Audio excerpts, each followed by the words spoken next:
Almighty God, grant us the courage of Jesus Christ, your Son, to face the coronavirus pandemic with trust, strength, compassion, and resiliency.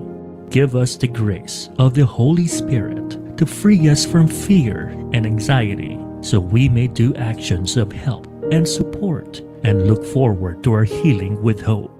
We pray for the health workers, food liners, maintenance cleaners, logistics abler, government leaders, and volunteers who continuously come together to deliver our daily needs to survive. Guide us from this time of crisis. Preserve us in peace. Protect the weak and vulnerable, and those who serve the society during this pandemic. This we ask and pray in Jesus' name, our Savior. Amen.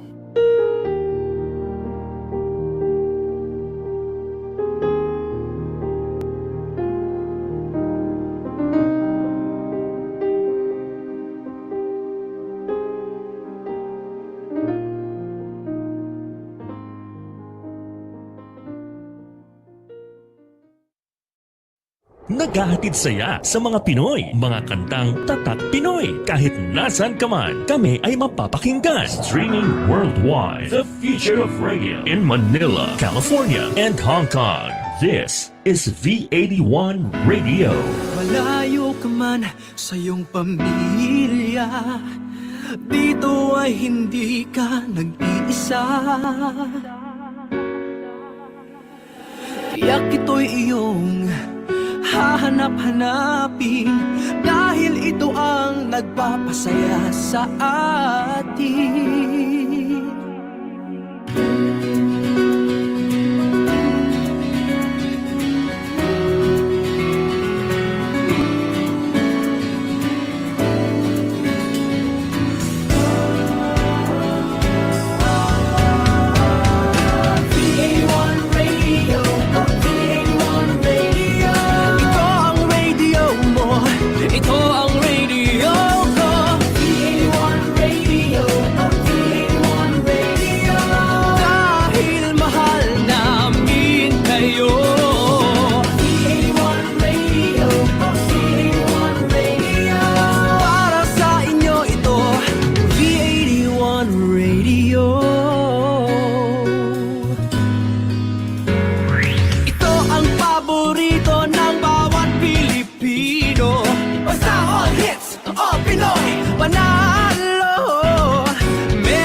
The views and opinions expressed in the following program are those of the program anchors and producers and do not necessarily reflect the policies and position of this station.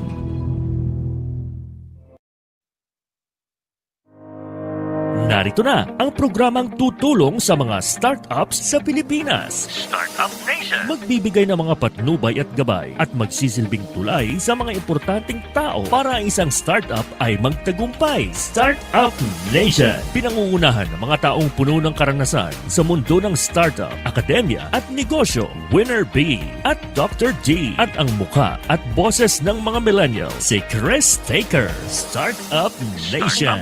Startup Nation! Tuwing linggo, 10 a.m. Philippine Time. Dito lang yan sa V81 Radio Worldwide.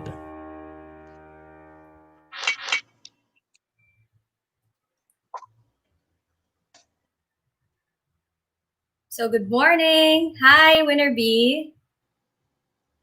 Ayan, magandang umaga po mga partners. Kamusta po kayo lahat dyan? Dr. D, Okay naman, kamusta partner. Oo, na-miss ko lahat kayo ng 2 weeks. Lalo na ikaw, syempre, Oo Winner nga. B. Oo, So- na-miss ko kayo. Mhm. But before anything, of course, let's greet all our viewers worldwide.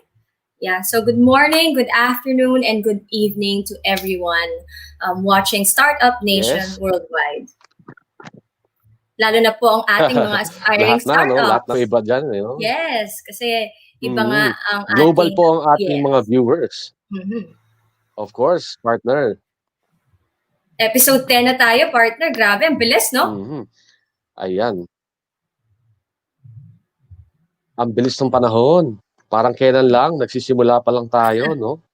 Oo Pero nga. kahit nagka-pandemic, walang makakapigil sa atin, no, sa advocacy natin to promote the welfare of startups in the Philippines. Kaya tuloy-tuloy pa rin po ang Startup Nation at patuloy po kayong makinig at sumubaybay sa aming show. Kay partner, today napakaganda na naman ng topic natin. Napaka-importante nito tungkol sa human resources. Ayan, partner, I'm sure isa to sa mga forte mo eh, di ba? Ang Ako. HR. Yes, and actually it's Yes. very timely, partner, kasi syempre alam po natin na ang dami pong nawalan ng trabaho, ang dami pong nag-shift Oo po, nga. no, sa tinatawag nating remote or work from home. So Oo madami po tayong matututunan Oo. ngayon. So I'm very excited kasi ang ating industry expert has been in the field for several years, and ang ating startup naman ay makakatulong sa inyo, lalo na for those who are looking for jobs or who need a lot of moral support, partner. Wow. Ang Something to look forward to. mga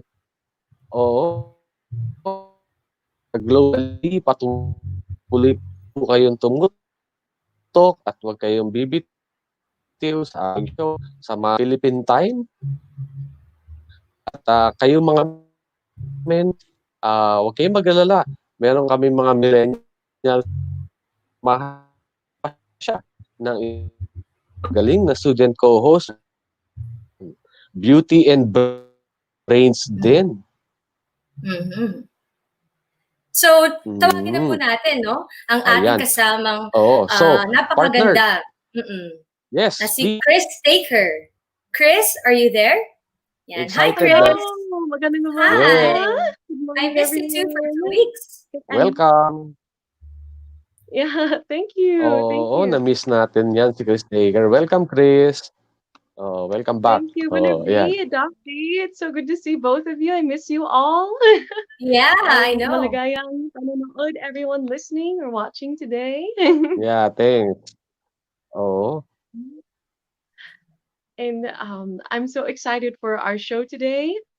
You know, what Dr. D Today was is saying, about it's so human true. resources. Yes, human resources. It's so necessary. And I'm also excited to have our student co-host with us here today. Wow. Yeah. Would you do the honor of introducing and inviting our student co-host, Cris-taker?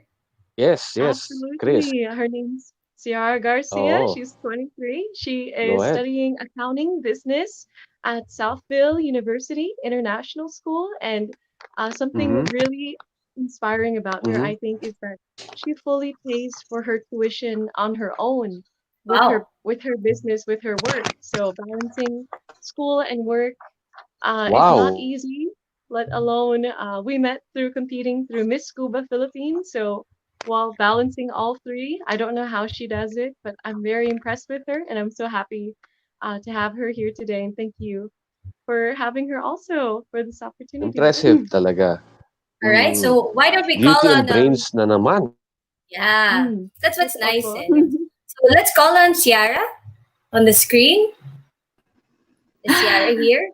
Hi, Ciara. It's nice to see you. We Good morning. Good morning. So we've heard all of those interesting introductions about you, and it's amazing because you are definitely inspiring our startups because you're working, you're very independent, and I heard you're only 23. Am I Yes, correct? po. Yes. Yeah, and then of course you're a beauty queen as well. So partner winner Bino, we are around beauty and brains. These ladies are definitely beauty and brains. So we are very lucky all the time. Ikaw Yes, rin, thank- Dr. D, you're also beautiful. Come on. Thank Beauty you and very brains much.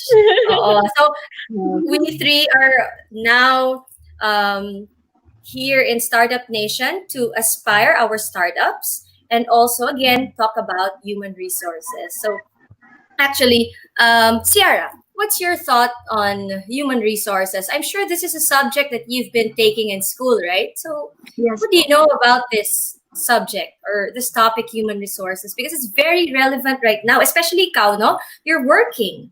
So it's amazing that you're working. So you know the process. Can you tell us something about that? For me, a human resource is more than just an asset of the company. For some people, they're just the people who hire, who will represent the company, but they are also the one who is responsible for trainings, the employees of the company, which will make it more successful. And for me, they're the one who really increase the effectiveness of a company. So that's why it is important for the millennials to be more open with what human resources really about. Yeah, I totally agree. Ayan. Hi, Winner B, you're back. So we were just talking about human resources.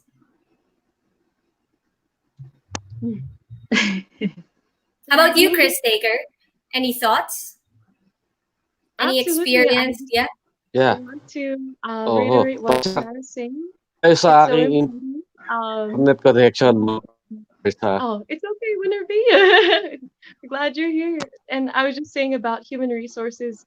It's so essential to creating a company culture. The HR is really responsible for the longevity of the company. You know, how true they stay to their values is as good as their employees, their members who are the ambassadors of their brand.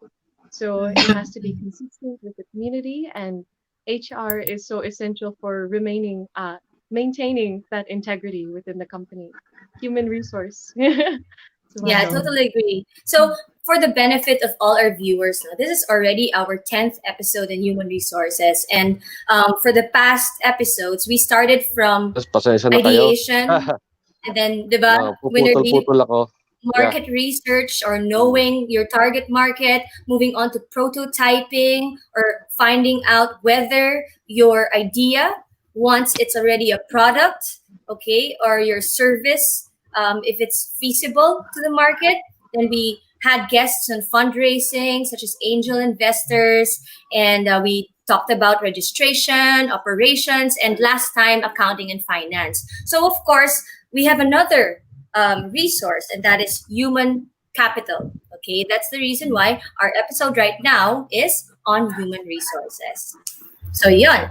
But of course, before anything else, we would like to thank our sponsors, Mr. Geek, all right, Mr. Pluffy, and of course, COVID Diaries is also one of those who is now playing Startup Nation, and COVID Diaries, for the benefit of Cris-taker and Ciara, is a platform that supports a lot of millennials. So it's very timely because at least they can also be able to watch this episode. And another sponsor that we would like to thank is, of course, Snowrific for our weekly dose of sweet and refreshing milk tea. So, ayan. So, for everyone watching, bibitinin po namin muna kayo because after this, we will now be interviewing or presenting our industry expert and our startup. So meanwhile, Ciara and Chris, okay, and let's just wait for winner B2. This is Startup Nation, nowhere to go, but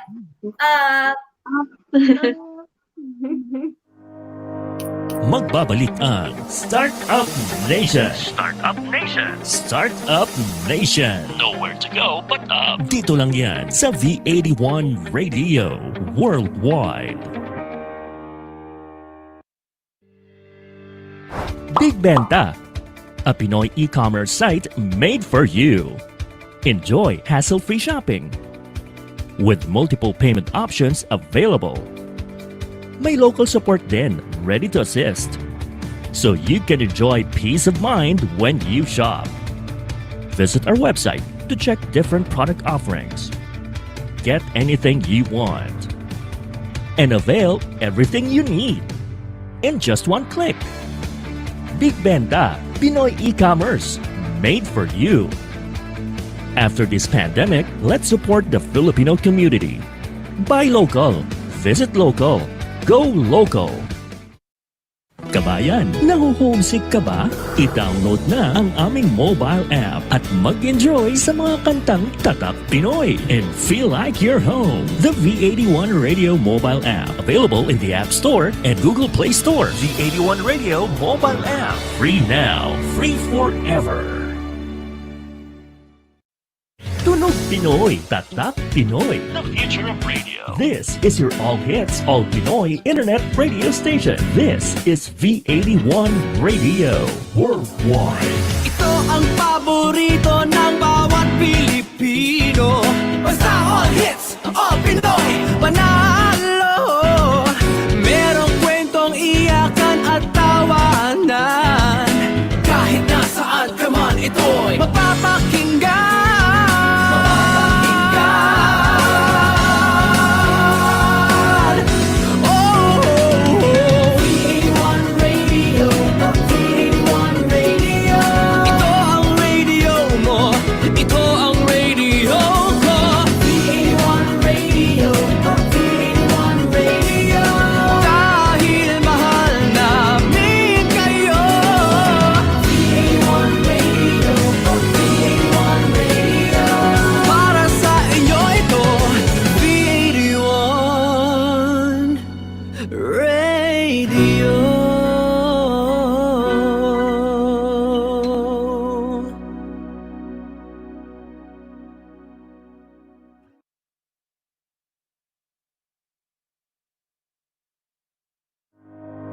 Balikan na natin ang Startup Nation. Startup Nation. Startup Nation. Nowhere to go but up. Dito lang yan sa V81 Radio Worldwide. so hello everyone. Hello, I'm back, partner. Ayan, I'm there sorry. you are. I'm sorry for my internet connection. Talagang hindi ko maintindihan bakit nangyayari yan just this past 2 episodes no. Medyo fluctuating ang signal. Pasensya na po kayo mga partners globally and ako po ay nagbabalik si Winner B. And I'm sure kahit mawala ako, partner Dr. D and Cris-taker will take over. Yan po ang essence of partnership, di ba? Yeah, totally. We're learning. And di ba naman Winner B? Kasi syempre, with this new normal, there are also some challenges, no, like internet connection. So that's not a problem. I wonder how the students, no, will go for online classes soon, no, this August, no, and especially itong internet connection bukod sa gadgets problem, to talaga internet connection ang one of the biggest problems in the Philippines, di ba mga partners? So especially kung sabay-sabay yung buong class, imagine that. So tayo nga 6 pa lamang pero nahihirapan na sa connection. Paano pa yung isang klase, no? Na 40 students o 30 students, ang hirap sigurong isipin. But nevertheless, this is the new normal, so we have to live with it and fight the challenges. So kung mahina yung internet connection now, I'm deciding, partner, mag-apply pa ng isa pang internet provider next week para Oh, hindi na yeah. maulit tong ating oo. Oh, So ginawa ko din yan, partner. So, huwag ka mm, mag-alala. This is part of our advocacy, diba? Kasi, of oo. course, we want to be able to share a lot to our viewers. So, yan. Yan po ang aming Yeah. mga preparations just to make sure this show continues. No? Kanina napapakinggan ko si Ciara, mukhang napakagaling na millennial nito, partner, at talagang may future ito, independent student pala, and hindi lang siya basta independent student, beauty and brains pa, no? So Ciara, I hope na marami kang mapulot sa episode na to about human resources, and someday when you run your own company, of course you will hire people, and definitely you can apply the lessons that you will learn today, ayan, from our industry expert and guest startup. So partner, wag na natin patagalin pa. Ipakilala mo na ang ating industry expert. Alam nyo, mga partners, bihira ako makamit ng taong tinatawag na industry expert sa ganitong field, ang human resources. Dahil ito pong particular field na ito sa business ay napakahirap nito i-manage. Bilib ako sa mga HR heads ng mga iba't ibang corporations kasi yan yung mga humaharap sa iba't ibang klase ng tao. Alam nyo, partners, sa human resources, I've been running my business, Mr. Fluffy, for like 11 years. Iba-iba ang klase ng tao. Alam natin yan, no? Being in the HR department, you will deal with different levels of people, and you have to be flexible in every aspect, no? Kasi malawak ang human resources, malawak siya from the recruitment side to the servicing of the people, like the compensation, benefits, the payroll, and the negotiation about the salary, the mandatory agencies requirements. Tapos from the termination, 'di ba? Merong mga exit procedure pa pag umaalis ang tao. It's very hard, no? It's very hard, especially in startups. If we don't mind yung mga tinatawag nating rules, or siguro yung pinaka strong na law is the labor code, no, of the Philippines, no, that we should really know about it, kasi if we don't, then we might be violating some laws of the land, no.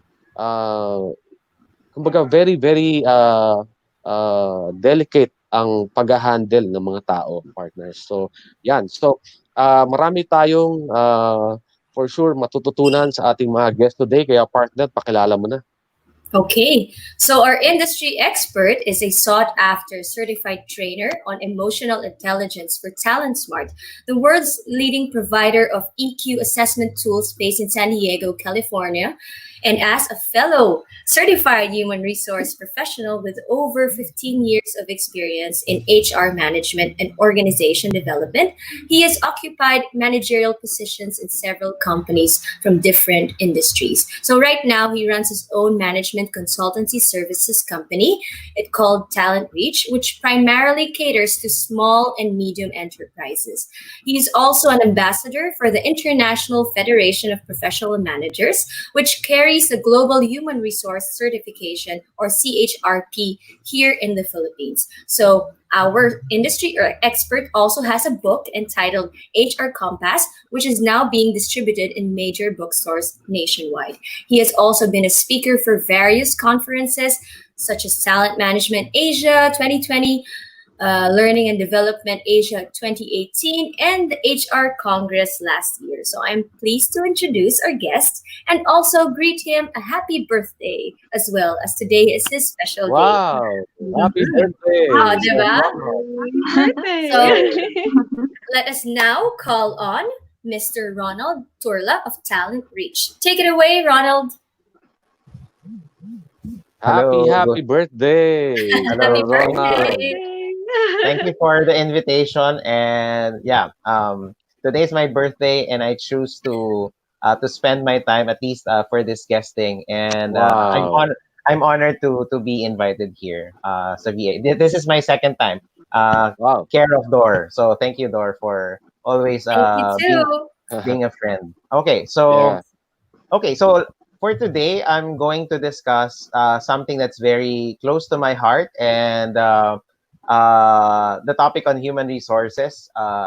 As what Dor has mentioned in the introduction, I've been in the field for almost 20, technically 2 decades of human resource experience now. And whenever I talk to students or participants of my seminars, I would always tell them that you have to ask yourself why you are in HR, and you have to seek your purpose, no, of why you choose the job, because definitely when you take the role of HR in the company, you'll have to make sure that you are people oriented and service oriented. So you have to like people, despite that sometimes they're difficult to handle, but at the same time you also have to be at the service of employees, because in HR, as I've always said, we're not normally the stars of the company, no, but you make stars of the company. No? So you are the ones who make it possible to make stars in the organization. So for today, I will be discussing for this program about how to start up the human resource department. So let me now share my screen to you. So um,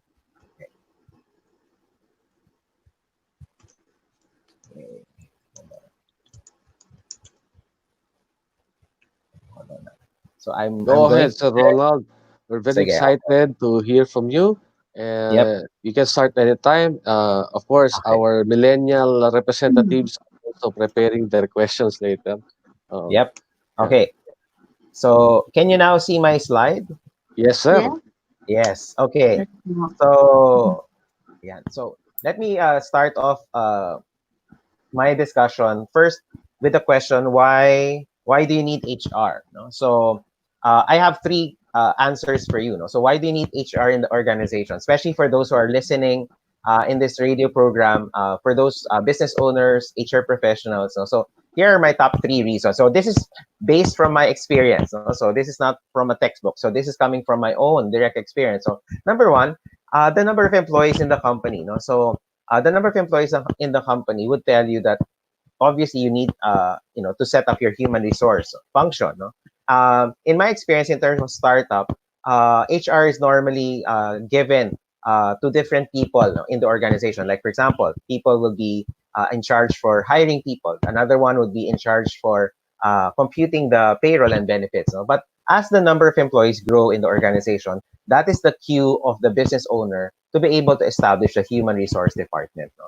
The second part is functions and responsibilities. No, most of HR, especially for startup and the SMEs particularly, no, they realize that they need a full-time human resource person simply because there are different needs of employees that they have to cater to. No? For example, no, when employees come into the organization, no, obviously they have to get their salaries. No? Another one would be they have to know what are the rules and regulations of the organization. So these things mount up, no, as the employees stay in the company, and in this case, you really need to be able to establish who will be responsible for taking care of the employees. No? So that's number two. No? And number three, definitely would be compliance issues. No? Because organizations, no, doesn't exist in a vacuum. So organizations have to comply with certain regulations, particularly those laws that have to be applied with regards to employees' benefits, no, particularly monetary. So those are the three major reasons that you need HR. No? So according to a research, no, if the company has at least 50 employees, no, the HR department becomes necessary. No? So hindi na siya optional. That means that you have to be able to really put a person. No? So kasi pag wala yan, magsa-struggle yung company because they don't have anyone, for example, to talk to. And the worst case scenario that could happen is people will leave you, no, because nobody's taking care of them or nobody's answering their questions. On another side, a ratio between employees and HR personnel states that 1 is to 100 requirement, no? Although pag tinignan mo yung 1 is to 100 as a ratio, no, this means that for every 100 employees, there should be at least one HR personnel, no? So take note, the 1 is to 100 ratio is a reference, no? It's not necessarily to be taken, on an absolute basis, no? You have to make sure that you can see that, there's really a need for HR to be established in the company. So this is one of the determinants of why HR is established in the organization. No? Now, the functions and responsibilities for a startup HR normally focuses on two major functions. So according to different startups worldwide, for example, these are the two very important functions that HR has to focus on. So number one is recruitment and orientation. I've always been a believer that culture is built on the first day of the employee. No? So whenever you have new employees, your culture speaks about your company on the first day. No? So that is to mean that on day one, you have to make sure that you make a person feel welcome. That you spend time with them, explaining what the organization is. No? So this is a very important part of being in HR, no? Because you have to make people feel that they belong. No? Because one of the things that organizations provide to employees, is that feeling of belonging. No? When they join a company, they feel that they have a second family, as they say. No? So second, you have to also look at the payroll and benefits, because at the end of the day, people will be coming to work. They will be clocking in, clocking out, and people have to get their salaries, because that's something constant. Every time that you have an employment contract with an employee, there definitely has to be payroll and benefits. So those are the two things, primarily also because these are things that recurs in the organization. So both function normally recurs. That's the reason why HR has to focus there. So once you hire employees, they need to receive their salaries. The functions are normally performed by those who have specific knowledge in HR. Hence, the company will have to establish an HR point person. So that's normally how HR starts in a startup company or in small to medium enterprises. One person, and then eventually, as I will discuss, there are different structures that you can follow. No? So aside from that, there's also compliance issues with regards to recruitment. No? So you talk about employment status. No? These are the typical things that startup owners would normally ask me. No? Because by the way, I am a consultant for organizations. So I've had the chance to, in my consulting experience for 10 years, I've had the chance to be able to start up 15 human resource departments from different organizations. No? So kaya parang for me, I can feel the pains and the challenges of being in a startup. No? So one of them is employment status. So there's always the question will I put the person on probationary, permanent, or contractual? No? So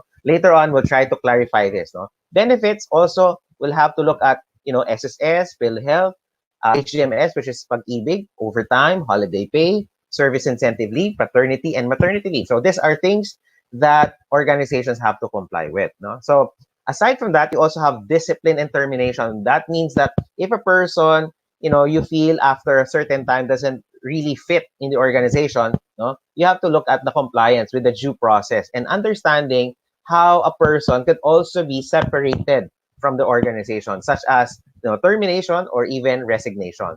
Also, in that case, you have to prevent illegal dismissal cases from being from discharged employees, because I think this is one of the struggles of a startup or an SME, that sometimes they choose to dismiss or terminate an employee, but sometimes, of course, employees will feel that they have been dismissed illegally. That's why they will file a case against the company, and in that case, the company has to prepare an answer for it. So again, those are compliance issues that organizations will have. Now, here are factors that will influence your HR function. So I hope that you can see this. So number one, look at the size of your organization. Okay, is it very big in terms of operations?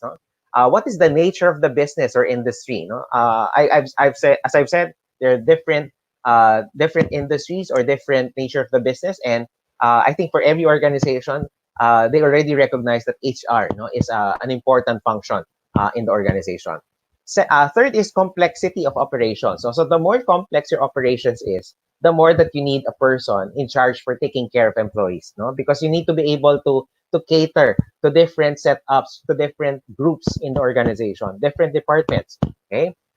Next is qualifications of staff. So normally, an HR is established based on the qualifications. So in my experience, what I've seen, no, especially for startups and SMEs, they normally assign HR to a non-HR person, meaning that somebody could be an accounting person. No, so normally yung influence of starting HR is based on the qualification. Some people doesn't really have a background in HR, no. But the good news right now is that there's a lot of developments of HR in the colleges and universities. So there are already students who are taking human resource management as a degree. So that's a good news, no, for companies, because eventually, probably 5 to 10 years from now, you would now have people applying to you as HR with already the proper qualifications, no, of human resource management. Okay, another one is the attitude and support of management. This is very important. Why? I would say it's important because there are some organizations that is being led by probably what I call traditional owners. So when I say traditional owners, they don't understand HR. They don't understand why we have to put HR in the organization. No? So new owners, for example, the new blood, for example, would understand this. No? And they see the need. That's why there is support in HR. Also, the other one is the company's relation with the union, if there's any. No, but I suppose that startups and SMEs doesn't have unions yet. No. Now another one is the state of the labor market.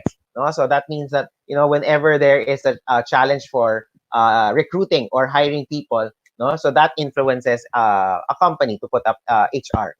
Another one is the prevailing economic conditions in the area. So that means that if the company is really performing very well, then definitely HR would be established in the organization. And of course, lastly, the presence or absence of that competition.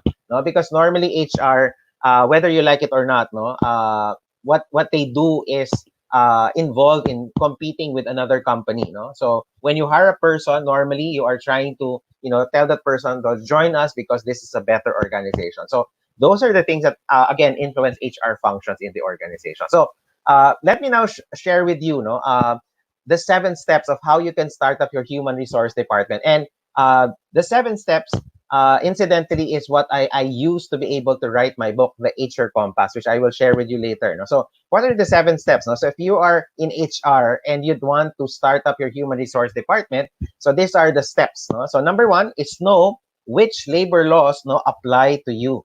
Okay, so very important kasi yan yung dapat alam kagad ni HR kung ano yung mga labor laws provision na nag-a-apply sa company. Second, determine what to pay your employees. Okay, so pay is a very important if not the top, probably one of the most important considerations ng company in terms of maintaining employees. Number 3, deciding which benefits you can afford. So take a look at the word afford, because at the end of the day, benefits and compensation, is determined by the capacity to pay of an employer. So hindi mo pwedeng pilitan yung isang employer to pay something na hindi naman kasya sa budget niya. Okay, so very important. Number 4, finding new employees to join your company. Ito na yung recruitment. So kailangan ng i-advertise mo yung company whenever you have a chance to be able to hire people. Number 5 is, of course, training your employees. So training is an important element in terms of making sure that people are equipped for the job. Number 6 is to lead and motivate your people. So dito na pumapasok yung papaliwanag mo na sa kanya yung code of discipline, through the orientation, and sasabihin mo rin sa kanya that he or she will be evaluated on his performance at certain points in his employment. And finally, number 7 is to properly finalizing the employment relationship. Kasi importante yan. So, kailangan when you let the person come into the organization, kailangan makita mo na you finalize the employment relationship, or if the person has to go. Kasi sabi nga natin, the reality of organizations is that there will always be an entry and exit point in employment. So, if the person leaves the company, very important, si HR has to make sure that the employment relationship is ended properly, because sabi nga natin, the level of how you try to attract people should be the same level of service that you give to an exiting employee. Bakit? Kasi remember, HR is creating that kind of reputation for the company. So you'd want na you show to the employee na even if the person will leave the company, there's that kind of relationship, there's that kind of friendship that you have built to the employee.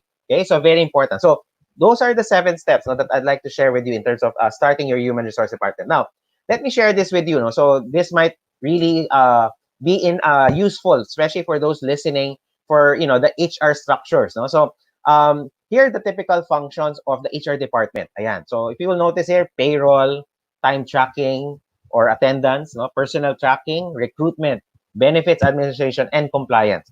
So if you're a startup, make sure that you try to focus on this basic HR functions in your HR department. Now, with regards to more or less the suggested HR personnel in the organization, here is a guide for you. If you have 1 to 49 employees, no HR employee is needed.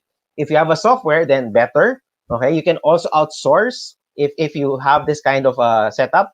If you have 50 plus employees, I suggest that you hire your first HR employee. Okay, hire an HR generalist, no, and then make that person in charge for the different functions that I've mentioned. No, if you have 150 plus, then hire the second HR employee. Okay, when you reach 150 plus employees, it's now time to hire some extra help or an extra hand. Okay, now here's another one, a two-person in the HR department. Okay, you might also need to be able to hold on. Ayan. Mukhang nawala yung screen ko. Hold on. I lost the screen. Ayan. Okay, sorry.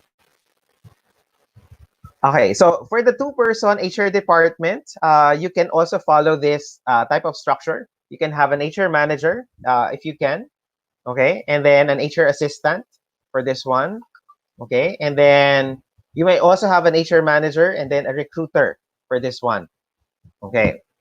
So another example of this is having a three-person HR department structure, okay. So yeah, you have an HR manager, and then you have an HR assistant and a recruiter. So yeah, that's another structure that you can follow. Okay. Ito naman is a 6-person HR department structure, no, wherein you have different functions already headed by an HR manager. No? So all of these are recommendations that you can follow, especially if you are an organization that is starting to grow and you have a need for an HR person. Okay, so again, these are recommendations for those who are in business. Now, since I mentioned about yung which labor laws to apply, no, so I'd like to mention about the following things. No, so I'll focus my my discussion, my last remaining slides about the following things. So the basic rights of employees, no, and also talking about the management prerogative. Okay, so let's try to dig in here. No, so when you talk about the basic rights of employees, you have the following employment standards, no, that you have to follow. So all of this are all stated in what you call the Philippine Labor Code. So that is your reference for understanding what is the basic rights of employees. So all of this, no, the minimum age, the non-discrimination, regularization, subcontracting, security of tenure, okay, night work for women, and forced labor are all employment standards that organizations or companies has to follow. Okay, I will not dwell too much on this, no, because it might take more time to be able to discuss more of this. But again, I'm just informing you that these are some of the basic rights of employees, as well as the following things. So particularly the workers' rights. Okay, the right to self-organize, the right to strike, the right to collective bargaining, and the right to arbitration. For wages, you have the rights to minimum wage, the right to overtime pay, okay, premium pay on holidays and rest days, night shift pay, 13th month pay, and also the non-diminution of pay. Okay, so all of these are basic rights of employees. Okay, now when you talk about the classifications of employees in the organization, here are the two major classifications that you have. You'll have regular and what you call non-regular employees. So for regular employees, I'll explain what we mean by that. And for non-regular, you have the following classification. Okay, so always just remember, in terms of major classifications in the company, you'll have regular and non-regular employees in your organization. Okay, so let's try to discuss each one of them. Okay, so for regular employees, the provisions of written agreements to in terms of the contract that you have, where the employee has been engaged to perform activities which are usually necessary or desirable in the usual business or trade of the employer. Okay? Yun yung ibig sabihin ng isang regular employee. Okay? Now, what is a probationary employee? So, probationary naman is employment where the employee, upon his engagement, is made to undergo a trial period. No, that's why another term for probationary is review period, no, as they say. No, so in which the employer determines his fitness to qualify for regular employment based on reasonable standards made known to him at the time of engagement. That's the reason why pag probationary employee, dapat you spend time talking to that person. Ano ba yung standard ng kanyang position? So very important. One way to do that is to discuss to him the job description. No? Ano ba yung job description niya? Kailangan ma-discuss mo sa kanya yan. Okay, casual employee. No? There is casual employment naman where the employee is engaged to perform a job or service which is merely incidental to the business. Okay, and such a job or service is for a definite period made known to the employee at the time of engagement. Ibig sabihin ng casual employee, no, kailangan lang siya during that time period. That's why casual. Okay, yun yung ibig sabihin ng casual employee. Now, project employees where the employment has been fixed for a specific project or undertaking, the completion or termination of which has been determined at the time of the engagement of the employee. So, project employee is very applicable to certain industries such as construction, no, IT, for example. So, these are status that you can use for project employees. Okay? Seasonal employees naman is where the work or services to be performed is seasonal in nature and the employment is for the duration of the season. So, yung seasonal employee, very common yan sa mga retail, no, yung mga nasa restaurant industry because they do have seasons. No? So, kunyari, mga Christmas season, opening of classes. No? So, you need people to work during those periods because there is transactions happening for the business. So, that's what they call seasonal employee. Then finally, you also have the fixed-term employees. No? So, the fixed-term employees where a fixed period of employment was agreed upon voluntarily by the parties without any force or duress or improper pressure being brought to bear upon the employee. No? So, itong fixed-term employee, madalas makikita mo to in educational institutions or schools, no? Where you have people who are on a fixed-term employee. For example, schools, normally before ma-regular yung kanilang teachers, it takes about 3 years, no? Because they're on a fixed-term basis. Okay? So, fixed term, pag start ng employment, alam na nila na fixed term yung kanilang employment. Okay? So, finally, no, this is my last slide before I finally close down my presentation. We also have to consider the management prerogative. No? So, management prerogative, no, on the other side, kasi on the other side, you have the employee's right. On the other side, you have management prerogative. So, this refers to the rights of the employer to regulate all aspects of employment, no, such as the freedom to ascribe work assignments, working methods, process to be followed, rules and regulations regarding transfers, supervision, layoff, and dismissal of workers. So all of these are part of the management prerogative. So these are things that employers or business owners have to follow. Okay, meron sila ring karapatan. Sabi nga natin, si HR, no, kaya siya na-establish sa company, kailangan nandun siya sa gitna, no? Nandun siya sa taking care of the needs of the employees at the same time, no, trying to understand what is also the need of the management. Okay, so those two important concepts is what HR has to understand, especially if you're a startup human resource department. Okay, so finally, let me just have a announcement before I turn over to the host right now. So I'd like to invite you to get a copy of my book, The HR Compass, the 7 steps for starting your HR department. So I've discussed a part of it today. So for 250 pesos only, no, you can avail of this book where I talk about the 7 steps. So today I've just talked about one of the steps for this program. So I hope you can take the time to be able to take a look at this book. No, and if you want to get this book, you can like and follow us at this Facebook page at Talent Reach. We will be more than glad to be able to share to you the instructions for getting the book. Okay, so that ends my presentation for this morning. Okay, Dor, winner. Okay, nice. So thank you very much, okay. Mr. Ronald. Wow, that was really a very explicit way. Yeah. Well, winner. Oh, so Cris-taker and Ciara are also here because, of course, madami po kaming questions, no? And just to recap for the benefit of the audience. So, as we all know, mahirap po talaga mag-start ng isang HR department. And to be honest, for small and medium enterprises, hindi natin or hindi nila alam kung kailan pa talaga kailangan ang isang HR department. Kasi syempre pag nag-startup ka, posibleng isa kang sole proprietor, 'di ba? Wherein mag-isa ka talaga doing all of the functions of management. You may have a partner in a form of a partnership or in the case of corporations, pero kayo-kayo lang din 'yon. And thanks to Mr. Ronald, we found out that kapag ka pala 50 ang employees, pwede na magkaroon ng HR department. And that there is a ratio of 1:100 for you to have an HR personnel. So maganda yan for all of the startups watching. Kasi usually, kung hindi naman accounting ang nagiging issue, di ba? Parang yung pinag-usapan natin the last time we met, it's really HR, most especially now, because ang dami nating naririnig na mga nawawalan ng trabaho. But, the key there is to really understand kung is it possible for the company, yun nga, na-mention ni Mr. Turla, no? Yung management prerogative, meron pala nun. So I guess that's something that's applicable now.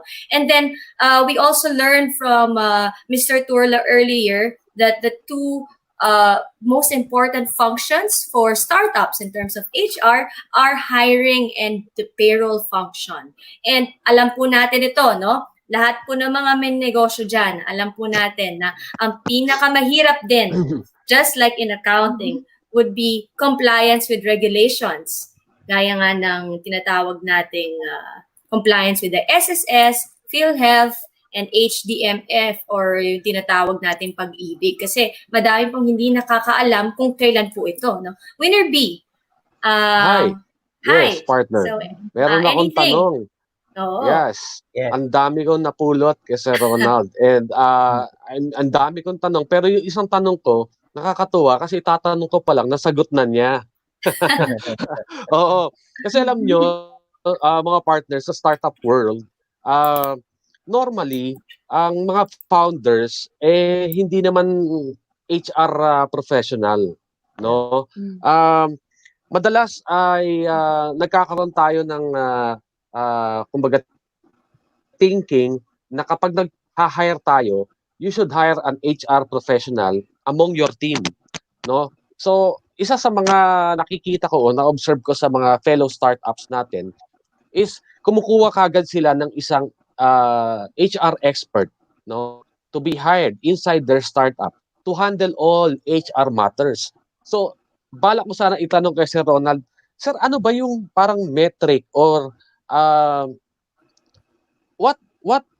what should trigger a startup founder to hire an HR expert or professional within the team? Kasi I'm sure meron tayong parang sinasabi ni Sir Ronald kanina, you need to have 50 employees for you to start hiring one HR professional. Alam nyo, Sir Ronald, napakaganda nung sinabi nyo yun kasi I think ang mga kilala ko, mga fellow startups na nakikita ko, na meet ko, meron na silang HR investment, kumbaga, meron na silang HR practitioner inside their team kahit maliit pa lang yung team nila. Alam natin na merong cost involved yan, no? When you hire your own HR guy. And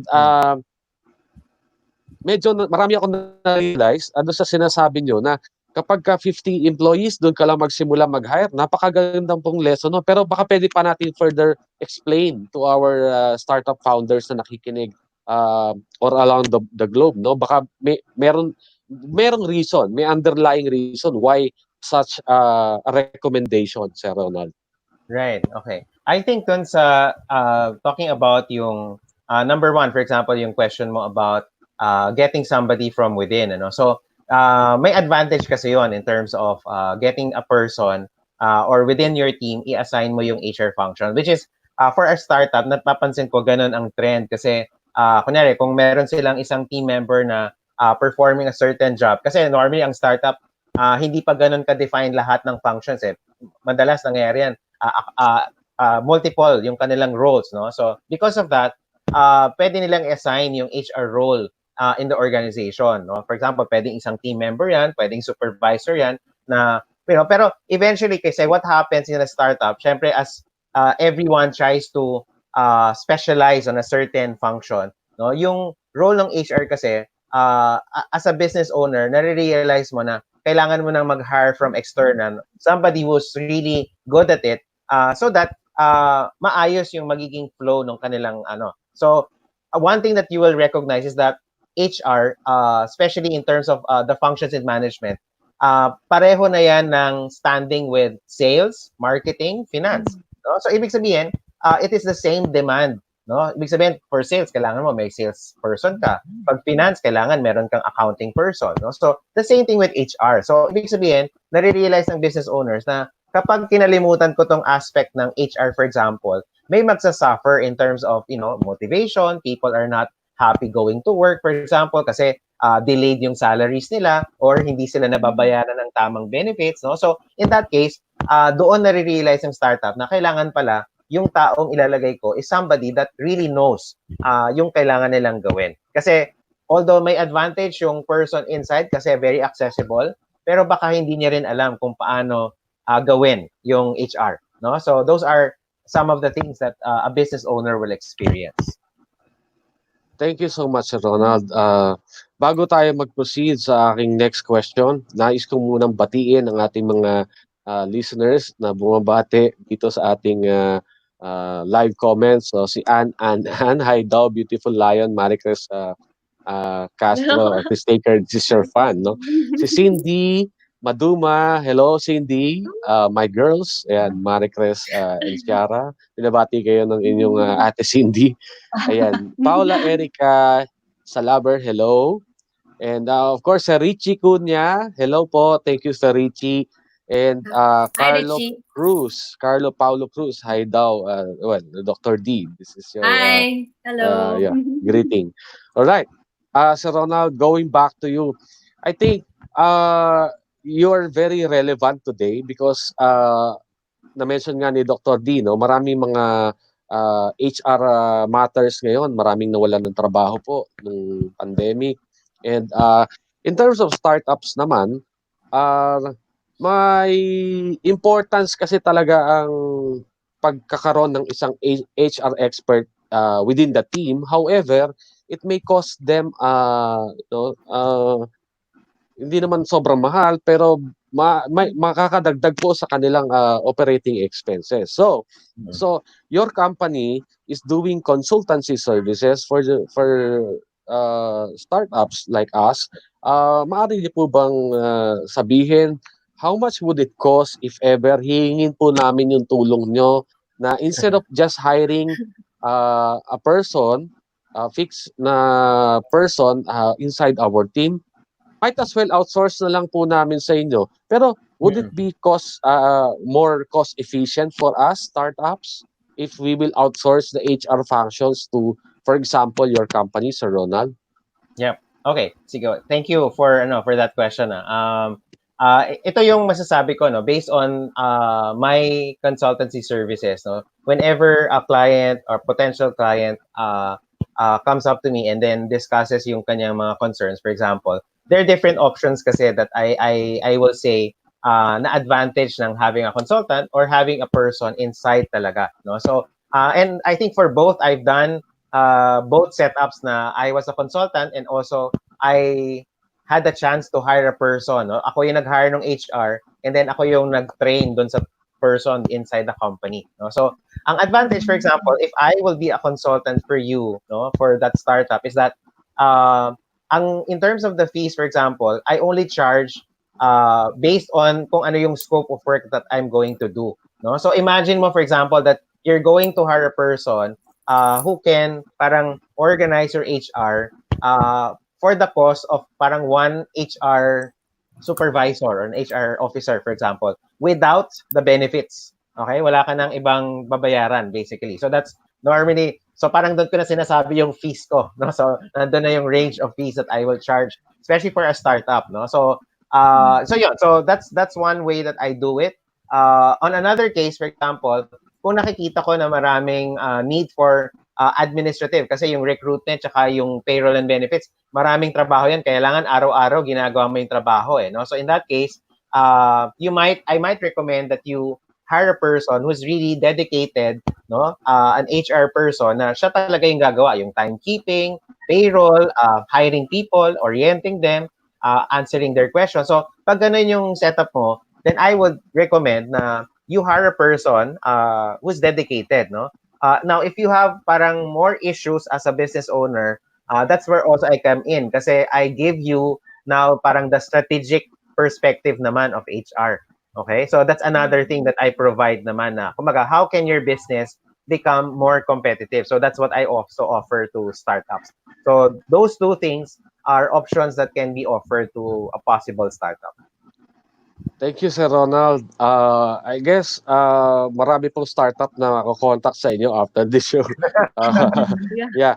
Oo, kailangan po kayo ngayon. Partner, Dr. D, may question ka rin?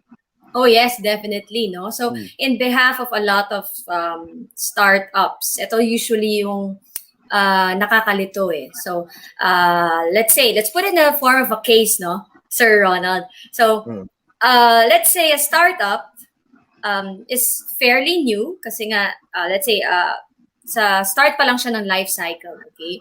And then nag-hire siya ng X number of employees. So, syempre, at that time, as you also mentioned earlier, they are most probably in a probationary contract. So, in this case, the owner is usually confused or thinking twice whether they should already enroll the employees in the mandatory benefits or not. Because during this time, alam po natin, no, mga viewers, na we couldn't help it. Minsan nga, like what Sir Ronald mentioned earlier, the culture is built on the first day of the employment. So, kung kunyari, sa panahon na yon hindi magustuhan ng employee, diba, yung si probationary employee, there are chances na aalis siya. So, ang mangyayari doon, since ang compliance po, hindi naman ganun kadali, di ba po? You need to go to each of the agencies, enroll your company. So, given that scenario, my question therefore is it advisable at the start of the business, let's say for the first 1 to 3 months during that probationary employment, to already enroll the employees as this is a mandatory benefit, or should the company or the founder, kung wala pang HR expert dyan,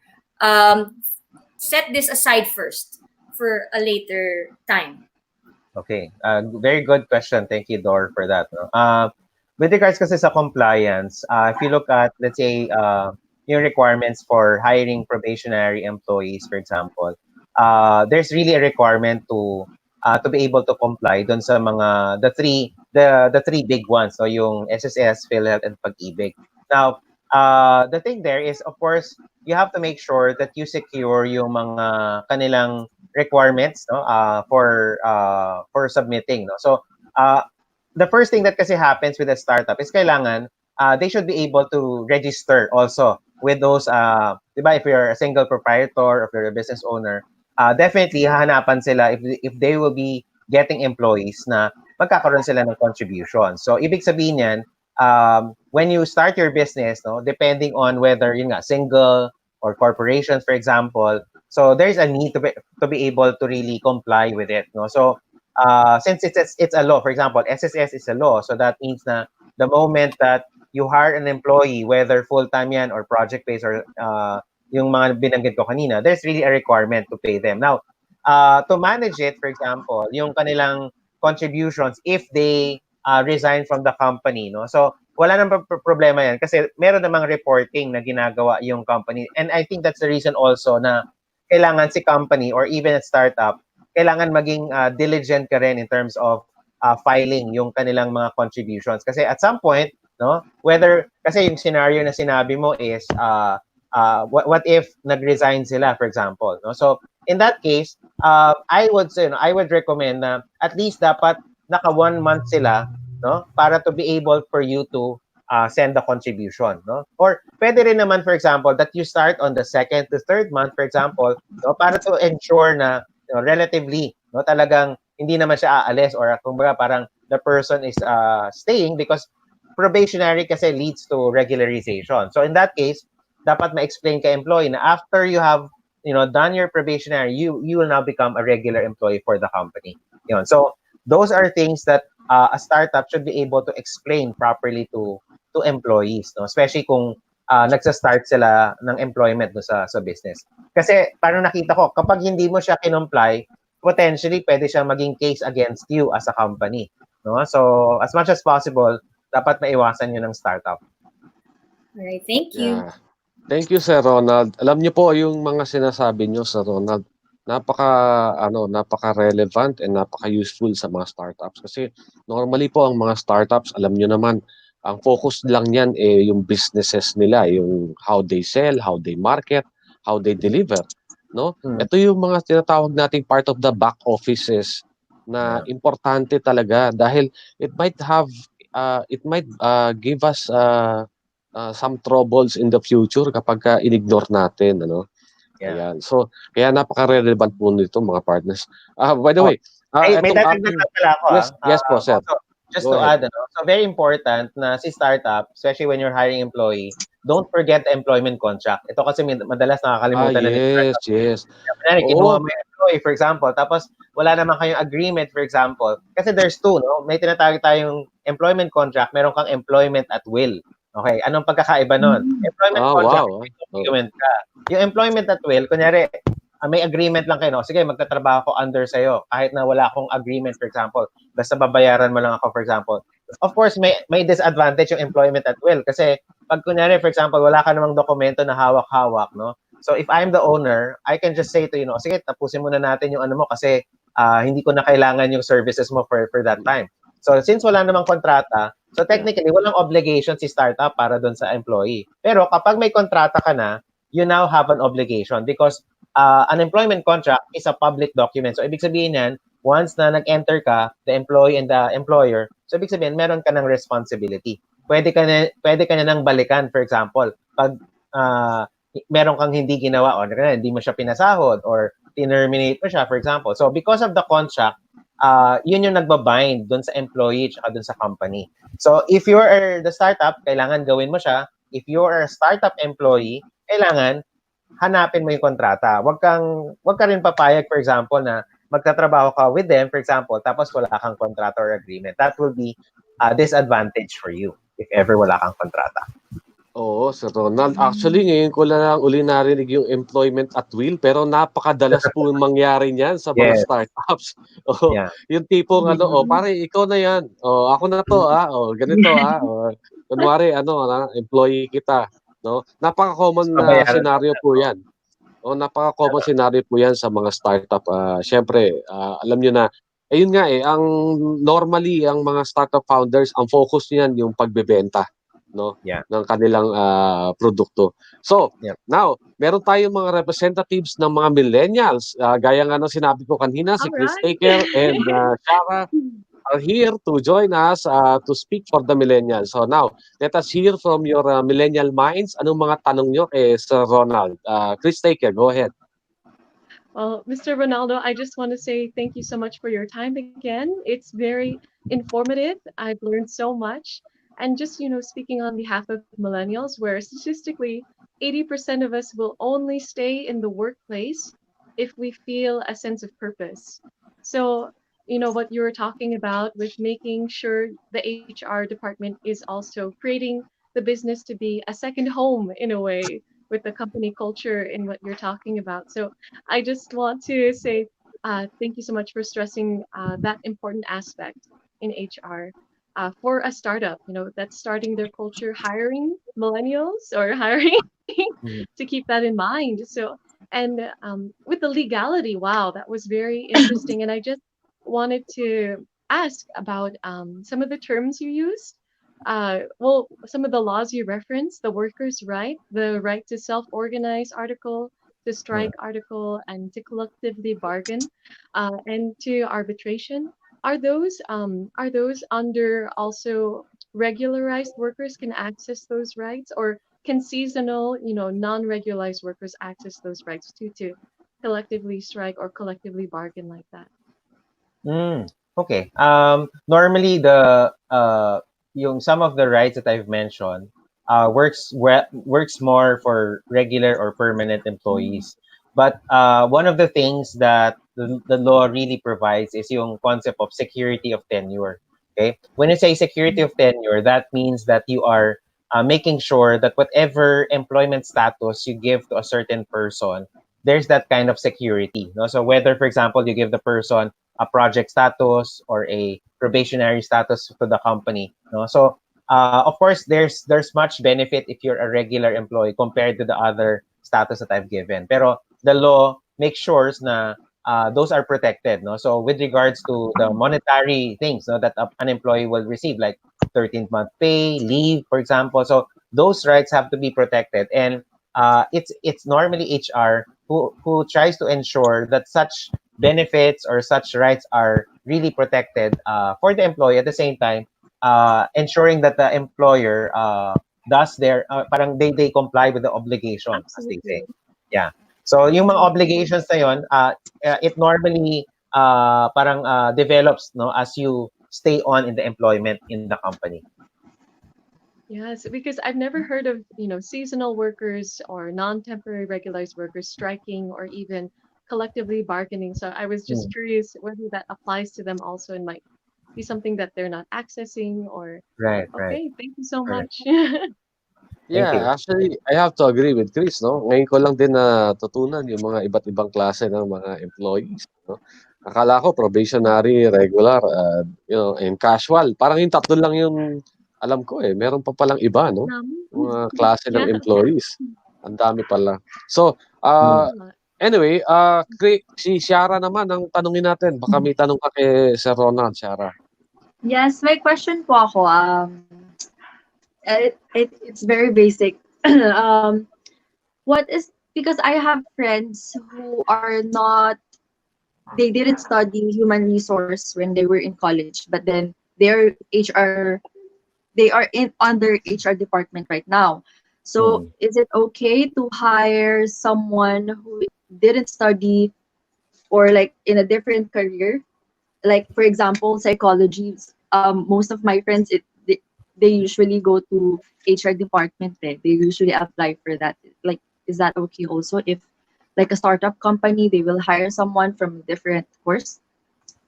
Yes, I would tend to agree with you. No, so there was a time that HR positions were dominated by graduates from psychology. But I think times have changed right now. So that means that the HR field, no, since HR is a multidisciplinary field, no, so people from backgrounds on economics, political science, communication arts, for example, or even marketing, for example, can actually be an HR person, no? Simply because the presence of materials and resources are much more abundant right now. Unlike 2 decades ago, that for you to become an HR, for example, you normally have to either be having a legal background or somebody in an HR background. So I would suggest na if you have that kind of parang passion or interest, even if you're from a different field, pwede rin naman yun. So nowadays, medyo mas welcoming na ang mga companies na kahit na hindi ka psychology graduate, no, you could still pursue an HR job. Okay. All right. Napakaganda ng tanong ni Ciara. Actually, ako rin nagtatanong niyan sa isipan ko, no? So, kasi kukunti lang yung mga sinatawag nating HR graduates, no? So, Yep. kapag ka nag-hire ka ng HR sa company, ano ba yung titingnan mong course? No? Parang ilang school lang nag-o-offer sa Ronald ng mga HR management courses eh. Right, Diba? right. Hindi lahat eh. No? Yep. Maganda tanong yun, Ciara. So, mga partners, marami tayong napulot today kay Sir Ronald, and I'm sure lahat ng mga nakikinig sa atin globally ng mga startups yan and management students, marami rin po kayo napulot kay Sir Ronald. Sinabi niya kanina yung mga iba't ibang klase ng mga employment status, employment setup na pwede niyong gamitin sa startup niyo. Sinabi niya rin kanina kung paano tayo paano natin malalaman kung kailan na natin mag-start mag-hire ng sarili nating HR team, ano? At marami pa kayo pwedeng mapulot kay Sir Ronald. Sir Ronald, paano ba nila kayo makakontakt? Paano ba nila kayo ma-hire or paano nila kayo ma-reach out para magtanong kung meron silang mga katanungan pa na hindi natin nasagot today?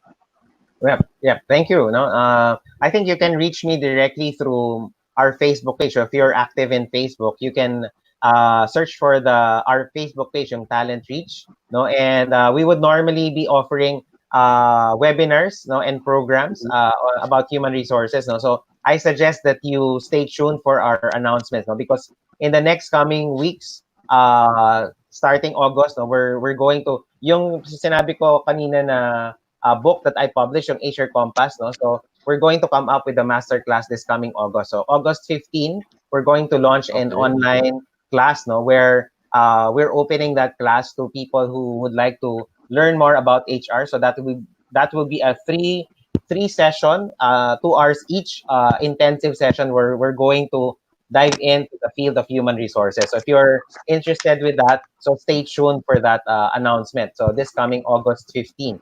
2020. No? So again, if you would still want to connect with me, you can also send me an email at rturla@talentreachph.com. So that's my email address, rturla@talentreachph.com. So I will try to respond to you as soon as I can. Okay, maraming salamat Mr. Ronaldo Turla po from Talent Reach Consulting. Marami po kami napulot sa inyo, sir. Again, happy birthday po sa inyo at maraming salamat sa pagpapaunlak sa Startup Nation. Alright, mga partners, yun lamang at kayo po ay bibitinin namin sandali. Huwag po kayong aalis at magbabalik po ang Startup Nation. Nowhere to go, but up! Magbabalik ang Startup Nation. Startup Nation. Startup Nation. Nowhere to go but up. Dito lang yan sa V81 Radio Worldwide.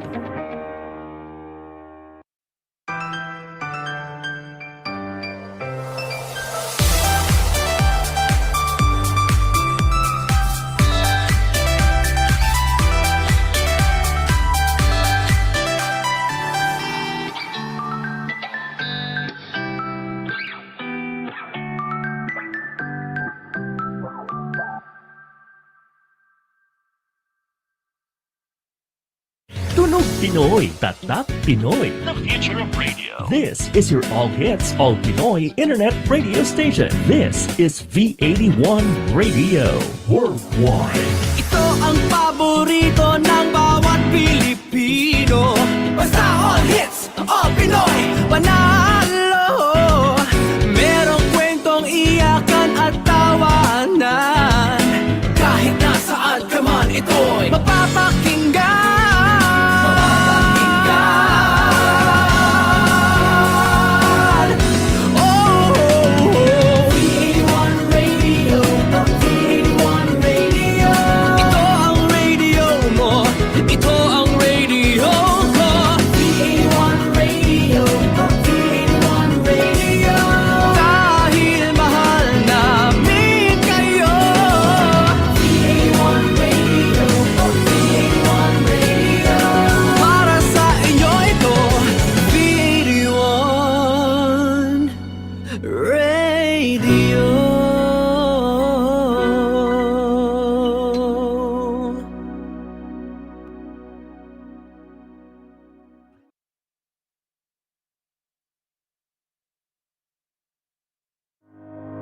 Balikan na natin ang Startup Nation. Startup Nation. Startup Nation. Nowhere to go but up. Dito lang yan sa V81 Radio Worldwide.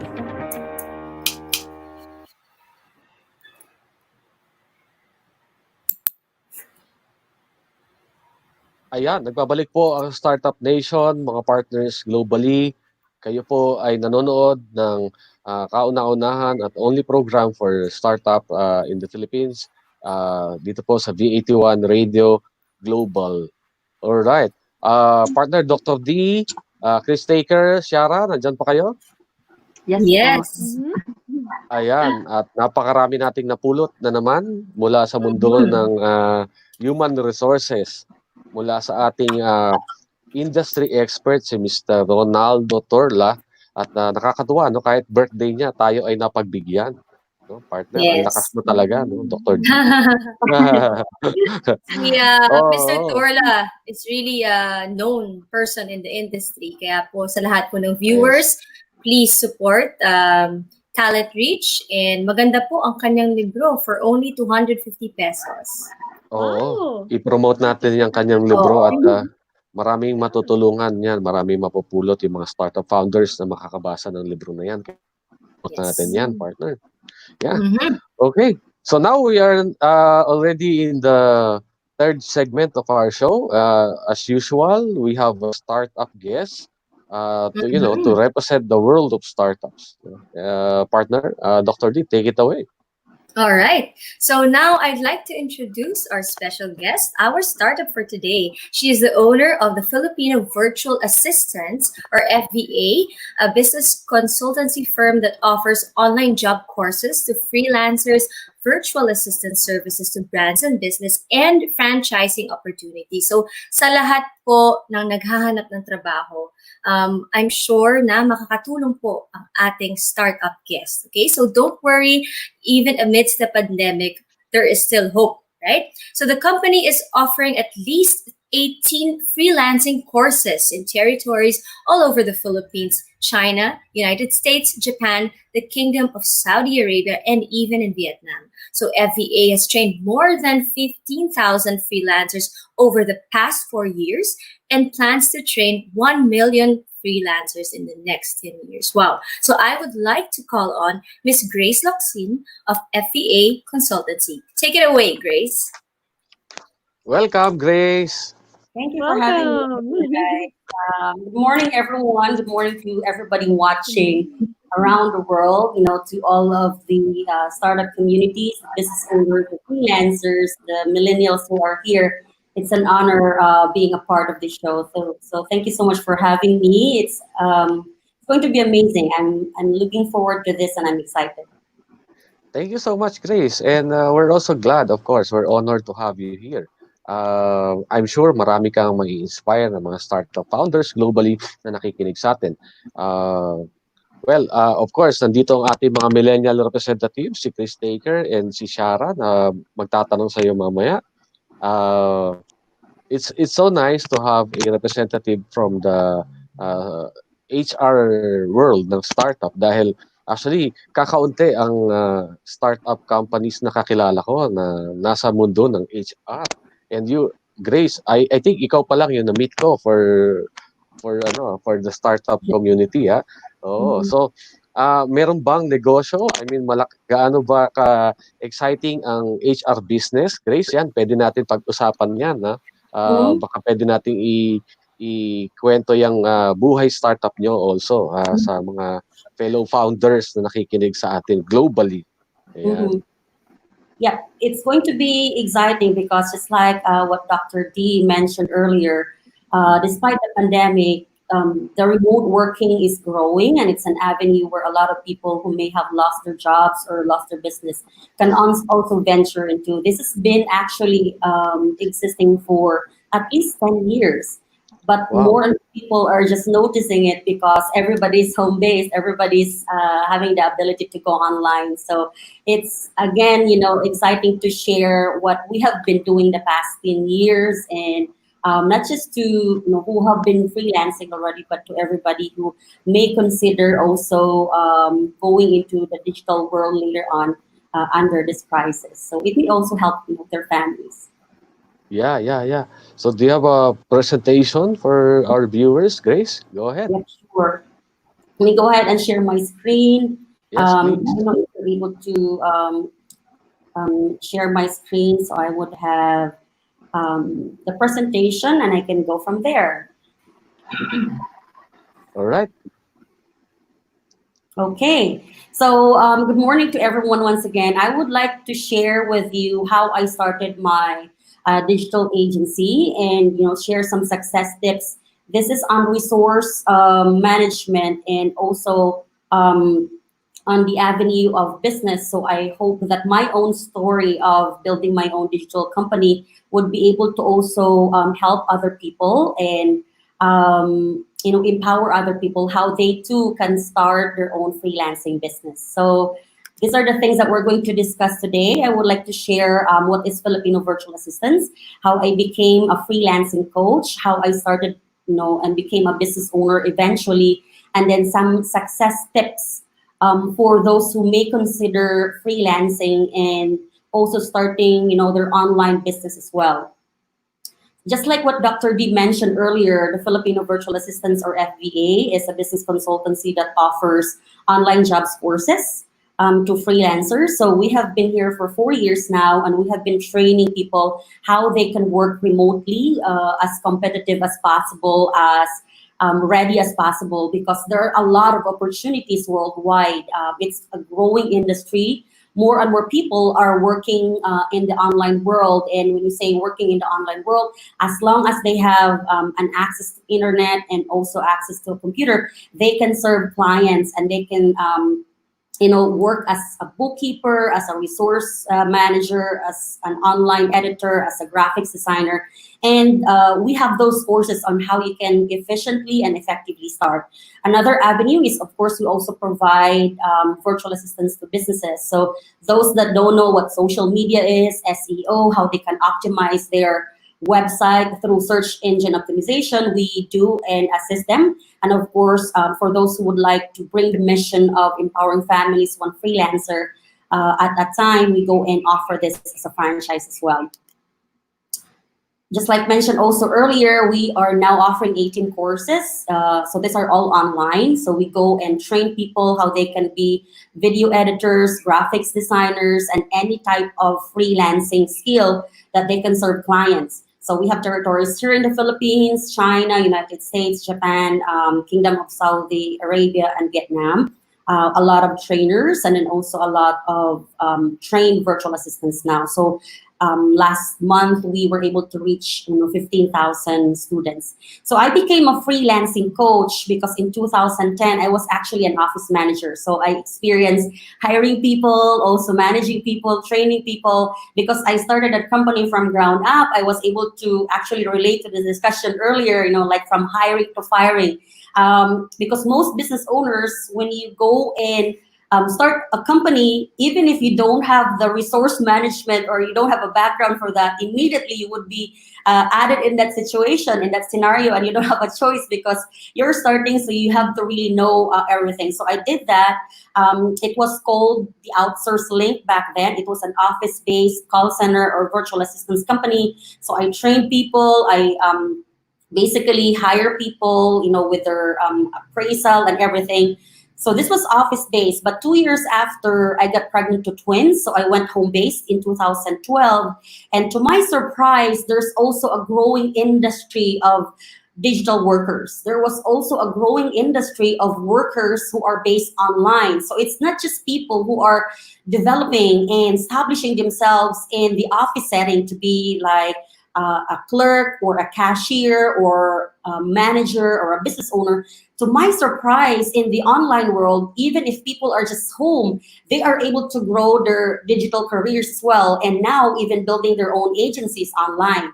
So that's why in 2016, the people that I hired in the office setting, the people that I went ahead and trained how they can start working as a virtual assistant, noticed the quality of our lives, how it improved over the years. So they have been asking me as well, can you train us? Can you, also let us know how we can also work from home and be effective, as a digital marketer, as a graphics designer, as a social media manager, as a real estate virtual assistant. So in 2016, I started teaching people. I started a business consultancy, and it's called FVA Business Consultancy. So those are the three avenues that we are doing: training people and eventually providing all the trained and experienced virtual assistants to different business owners all around the world. And today we are expanding, in different territories. We just opened via Japan,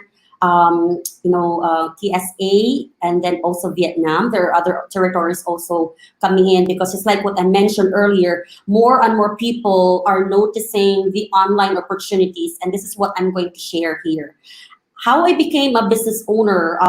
When it comes to registering the business consultancy, because I was just like training people, but I felt like in everything that I do as a business owner, especially in management, there needs to be integrity. And I was positioning myself as a digital marketer, as a digital agency business owner in preparing the future. I know that there's going to come a time, even if we are working online, that the government would look at us, the government would look at our records, the government would be looking into our registration. So I became a business owner by being, from being a coach into being a business owner in the digital agency. And this is what I would also like to share here to those who would like to start their own online companies as well, because I was being guided by integrity. My mom was always telling me, if it starts right, it always ends right. So we had to go through the process of what a lot of business owners or a lot of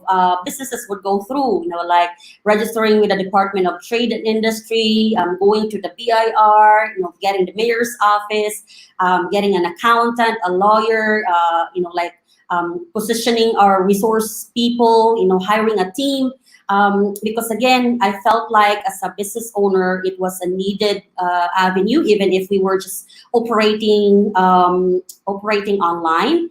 And then I was also really eyeing on the future. So for those who would like to go ahead and register and build their online agencies as well, it's always good to be guided with integrity and also to position your business today in what's coming ahead, because I really believe that everything's just gonna go online.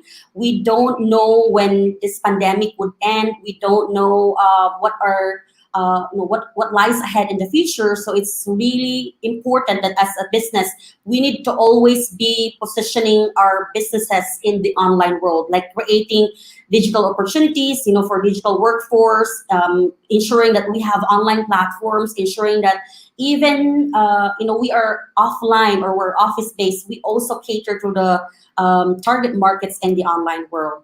So here are some tips that I would like to share in how I started that hopefully would also guide those who would like to also build their companies online, because again, just like what I mentioned earlier, everybody's shifting to the online world. The things that I learned through the years, number one is you have to be always guided by your why. A lot of business owners would come into the business world because of income, because of opportunities, because of basically money, okay, basically stability and security, and that's good. But in my experience of doing this for the past 10 years, 4 years as a business owner now, there would be ups and downs, especially in the digital world, especially when you're building a company online, because most of the time you would be operating remotely. You're not there all the time meeting people. You have to also balance your online and your offline work. And in order for you to sustain the mission, the very passion of why you created your online business, you need to be guided by your why. You have to have that mission focus in your heart. You have to understand why are you doing what you're doing. You have to really be guided by your mission statement, by your VMG. So for me, starting a company online, starting with a why and having that as my guiding light, it really helped me.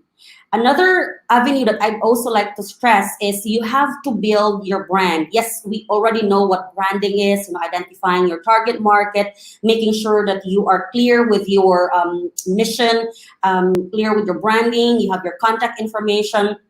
But I'd also like to also stress not just the contact information, the branding details, the strategy, but your online presence as well. A lot of the businesses lost their target market when the pandemic hit, 3 months ago, 2 months ago, 4 months ago. Why? Because there was no online presence.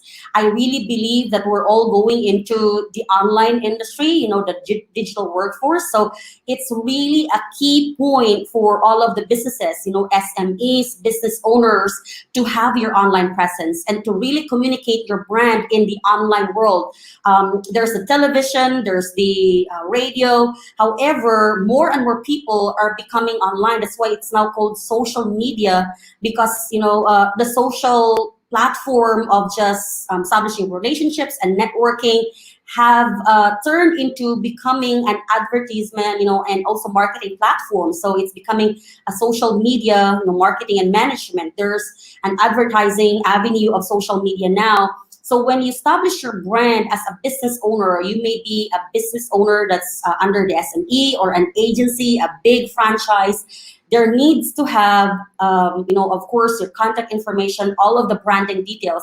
But most importantly, in today's world and age, there needs to be a proper communication and establishment of your brand in online, right? You need to have an online presence. You need to be there and communicating who you are. You need to be targeted. You need to really establish your brand, being able to communicate your brand to the right people, to the right target market. You need to build your community, in the online world, in your target market by going into the social media presence. Another one is it's important to build a team, because a lot of the online agencies would do the like one man band, like you play the drums, you play the guitar, you do this and you do that. But as you're transitioning into becoming a company, a business consultancy online, this is, it may be for those who are based in the office setting or in the online world. It's really important to build a team. I have learned this, that building a team would allow you to grow. You will position to your business to go and cater more people if you build a team. And when you are building a team and you're delegating work, you're not just helping people who are a part of your team, but you are also keeping your work-life balance, because a lot of the business owners will just be focusing on work, and have missed, the whys, have missed why do we need work? Why do we need income? And it's our family, it's the moments of life, it's the milestone of life. It's for the millennials, like Chris mentioned this earlier, it's living in our purpose. Okay, it's really big for a lot of millennials. I want to be able to be included in a workforce of while I'm also living out my purpose. Okay, and a lot of our workforce today are millennials, actually, like from 20 years old to 39, 38 years old. All right, from those 1980s up to today. I think in 2000.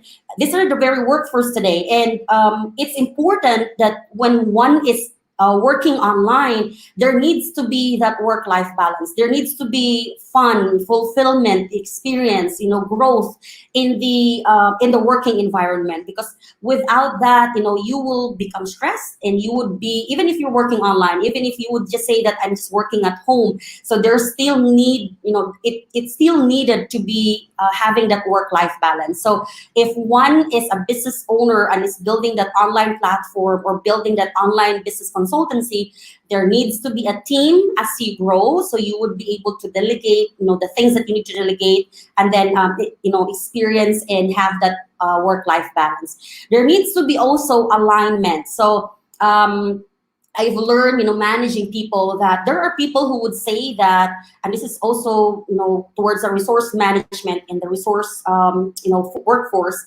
I have also experienced that other people would just give you their resume and they would say, I'm good with this. But those are not actually the tasks that they enjoy. Okay, millennials, again, it needs to be that when we are choosing a team, you are choosing a specified task for a certain team or a certain team member.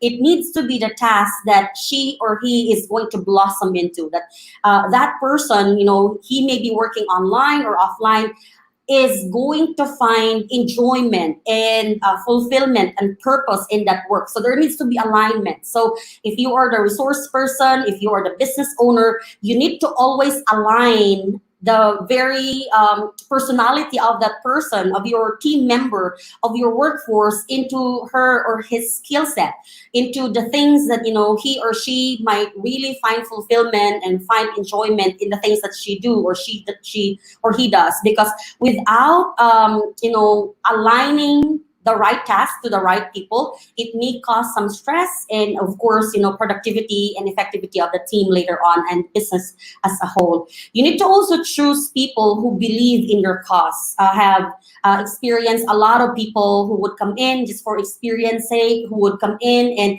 don't have the long-term goal. That's why I would understand if a lot of the business owners and the hiring managers would always ask the question on what are your goals, short-term and long-term goals, because as a business, you need to find people who are believing in your cause, who are aligning with your mission. You need to find people who would be there because you will have more productivity and effectivity and efficiency if the people who are working in your team have been there for years.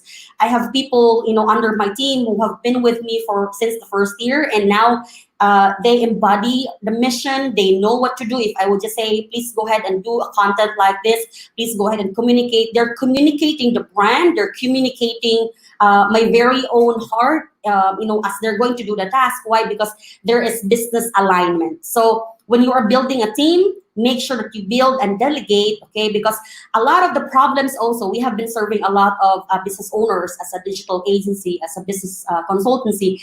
One of the, I don't know, if you guys are out there and are in the startup businesses, a lot of the struggles and the challenge that we experience during the transition, okay, like when the business owner would say, okay, I need help with my social media, I need help with my graphics design, I need help with my video editing. A lot of the issues that we are, probably 90% of the time, is the delegation, right? Because for business owners, we have that ownership with our brand. We have that ownership with, our tasks. So it's a little hard for us to delegate because they might miss, what we are wanting to represent. They might make mistakes. They would probably, mess it all up, and it will not represent the brand properly. So it's hard for us to delegate, okay? And in this one, as business owners, it would be important to go ahead and really ensure that we are training the right people, we're communicating what we need, and of course, it's really going to be a growth process. Another one is you have to, of course, identify the market. I think Dr. D mentioned that you talked about this in the previous episode, so I'm just going to run through because you probably have done this in details. Of course, you have to identify who will use the product or the services, what platforms will you focus, okay? In the Philippines, Facebook is really big. When it's more on millennial target market, you will probably need to also use Twitter, also Instagram and TikTok. If it's in probably storytelling, probably you would use videos. Who will benefit them? How will it impact lives? So you have to, note of this. If you are a business agency, if you're a startup or a business, you have to identify the market and start, asking these questions. Another one is really important to build a community around your brand.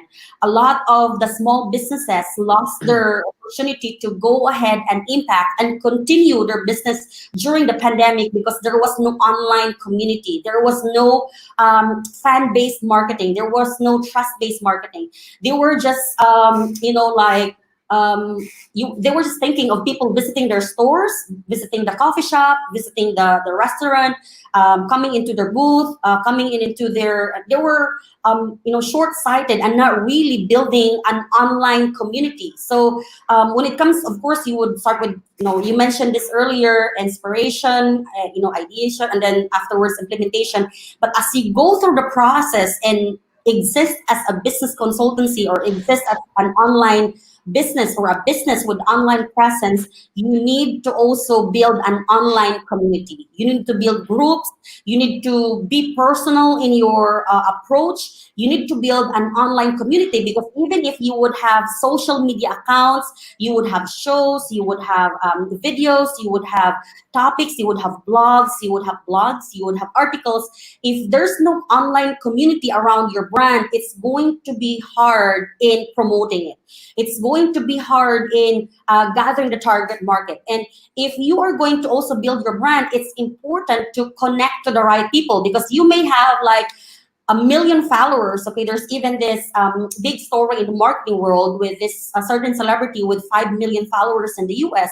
And when she go ahead and promoted her clothing line, there were only on the first day, okay, on the launch, there were only 16 purchases. Okay, only 16 purchases out of the 5 million followers. So in building your community, in building your online community around your brand, you need to build and gather the right people, okay, your target market. So if you are, probably a food product or a service or, like a purse type of business, you need to be going and gathering the right people interested in your brand and in your product. So not just everybody, okay, because you might be targeting and you're having a lot of these followers, but they're not the right people in your community. Their interests are different, okay. That's why it's important to communicate your mission, your brand, what is the brand is all about, because you can be a small business and you have probably a lot of online presence and a lot of followings, but if they are not the right target market, it's not still going to be, there's no business continuity. It's going to be short-lived, and it would be hard for you to go and approach the right people until you would start building the right people into your brand. All right. So number 6 is personalized approach. In your online presence for your business, you need to always stay consistent, okay? And if you are, because this would be under your personalized approach in the marketing world, in the online marketing world today, it needs to be trust-based.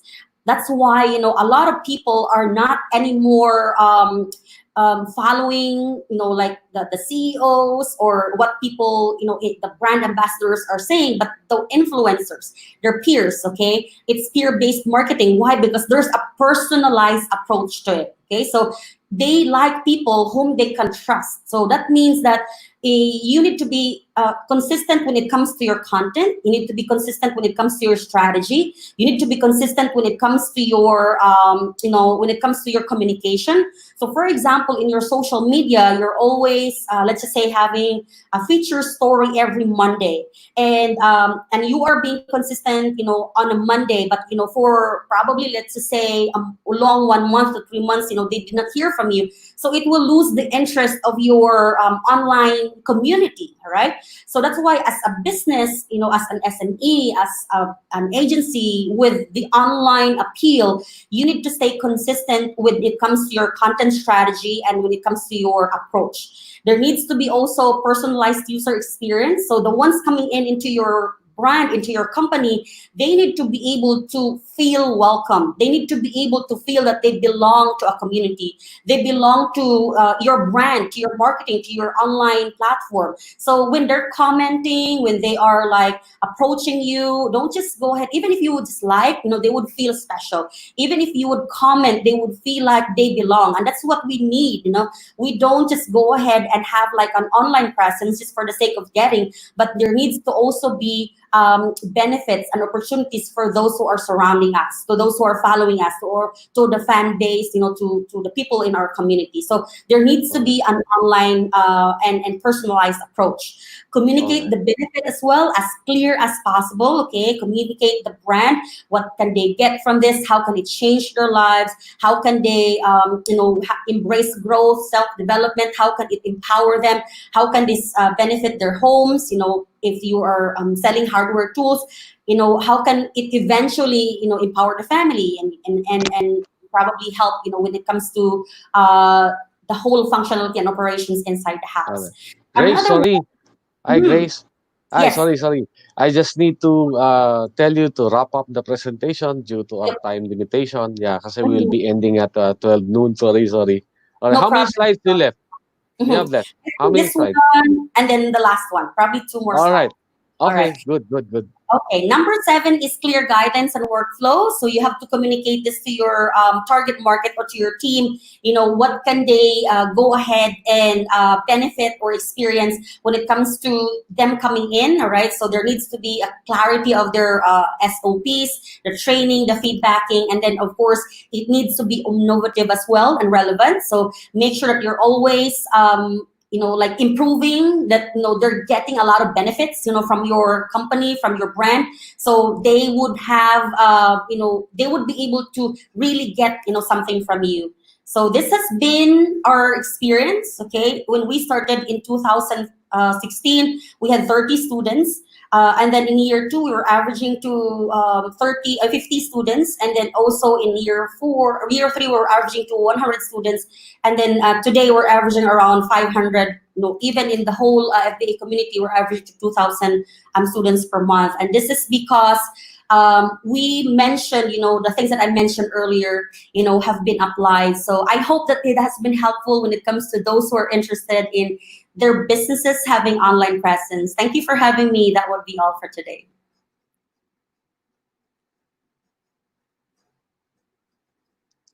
All right, partner, Dr. D.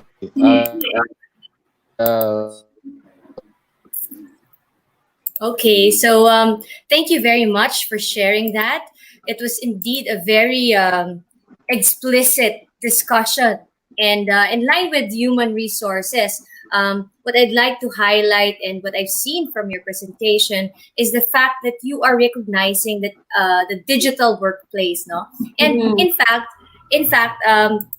ang virtual assistants kasi hindi siya as common dito sa Pilipinas, right? Although your business, for example, provides virtual assistants, and other countries are more dwelling into this type of business. Dito sa Pilipinas, bagong-bago pa lang. In fact, I think it was only in 2019 wherein there is this Telecommuting Act, or RA 11165, wherein the Congress enacted the first legislation recognizing telecommuting or work from home. So maganda yan ngayon because syempre lahat, because of this pandemic, they're working from home, no?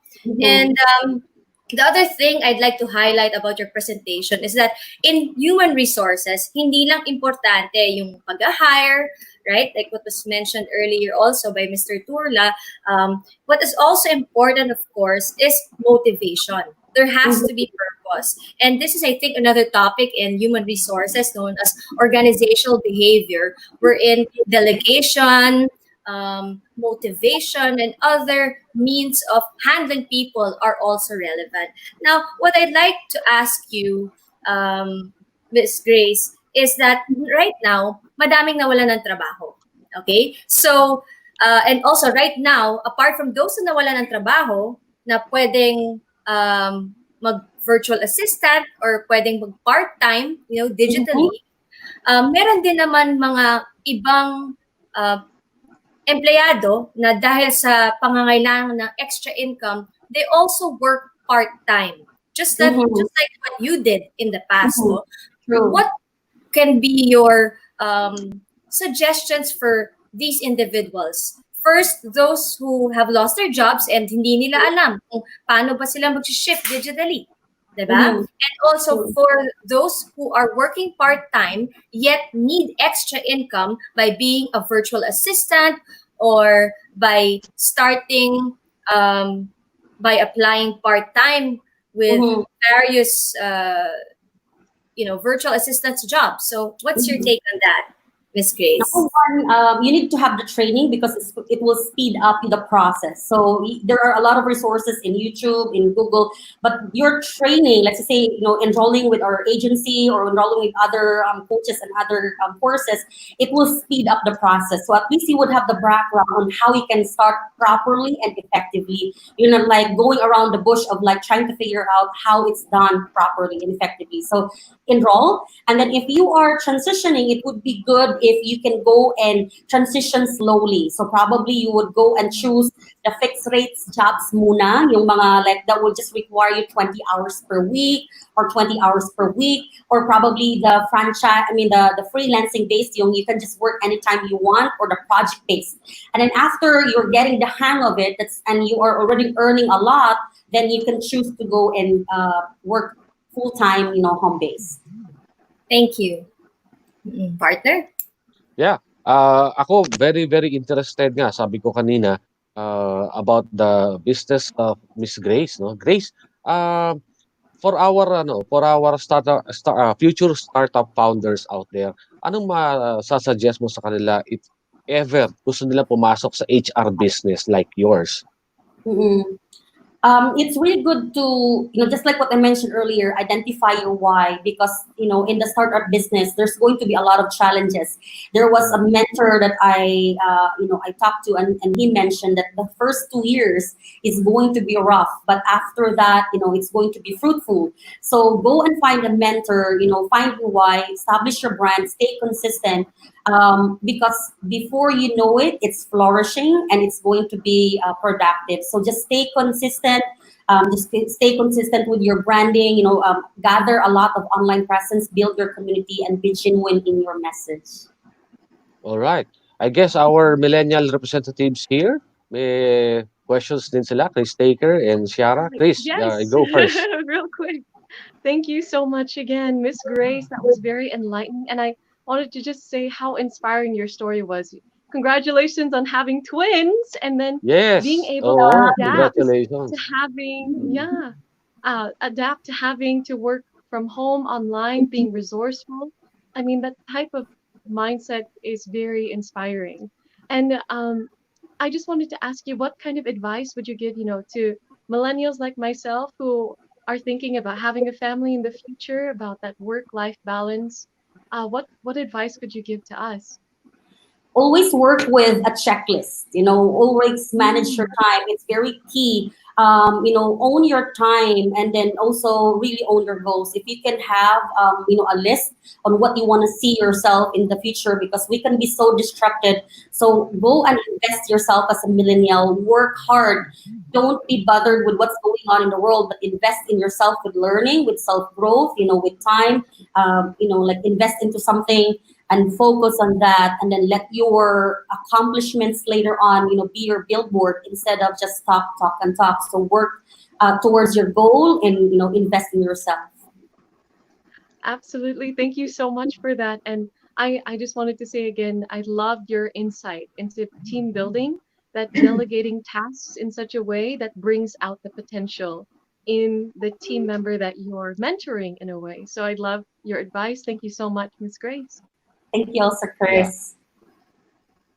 Sabi ni Grace kanina about the alignment, no, of the jobs, the skill set of the employee, and also the job requirements, no? But also may dinagdag siya yung happiness nung employee ba, kailangan din natin i-align? Yes, definitely. So kasi ang common sa mga startup founders ay sa pag-hire, we only look for people who fit the job requirements, no? Yung skill set, then job requirements. Pero may isa pang factor na tinitingnan eh. It doesn't necessarily mean na kapag ang isang employee may certain skill set, yun na yung talagang source of happiness niya or yun yung passion niya. So kailangan pala third element tayong titingnan, no? Yung isang narinig ko kay Grace na napakaganda yung alignment. By the way, ikaw, Ciara, may question ka for Miss Grace? Yes po, meron po. So, because of the pandemic po, go ahead. madami na nag-online selling, ganon. So, online platform has become very common for the businesses. So, there are a lot of aspiring business owners also na parang they lose hope because of the competition online. But because through online, it's either your business will flourish because of the because of the people who are active online, or matatabunan ka kasi sa dami ng mga business online. So, what tip or how can these aspiring business owners strengthen their business in online? I'm going to share you what we're doing in the Filipino virtual assistants, how we grow a lot, the past few, even this past few months. Fun-based marketing. Okay, so write it all back. Fun-based marketing. Your actually social media platforms will identify who are the ones engaging in your content more. And when you go and focus and deliver and give more benefits towards your fans, they are the ones that would be advertising, marketing who you are. They are the ones that would be your raving fans, that would be supporting you, that would tell other people, what your story is all about, that would tell people, what the brand and the business is all about. So establish that online presence, but as well, build an online community and really reward your fans, really reward the people who are out there and just promoting who you are. And this can be actually, there are algorithms in our social media that can identify who are these people. So we do this fan-based marketing. Go ahead and reward those people because they're the ones that are really telling the story. They're the ones promoting about the business, and you will just be amazed the traction, that would bring into the business and the customers that would be brought into the business because you're not the one just sharing. It will be your community. It will be your fans. So instead of instead of paying a lot of money for your advertisement, for your marketing, for your Facebook ads, for your different ads, it's the people, and it's again peer-based marketing. They would trust these people who are sharing about you because they know them, they personally have experienced them, they have a shared interest. So go for fan-based marketing. That's usually what I would usually suggest for all the business owners, the online sellers, so you can be competitive, you're able to communicate your brand, and you can be on top of your marketing strategy. Okay, thank you po. Okay. Thank you so much. Thank you so much, partners, and thank you so much, Miss Grace Locsin, owner of Filipino Virtual Assistant or FBA Consultancy. Any final words for our listeners po, Ma'am Grace? Today is the perfect a perfect time to go online. So for freelancers, virtual assistants, and even businesses, it's the perfect scenario and a perfect opportunity to establish our brand online and to stay consistent with it, because by that we can market and at the same time we can create impacts, in the world around us.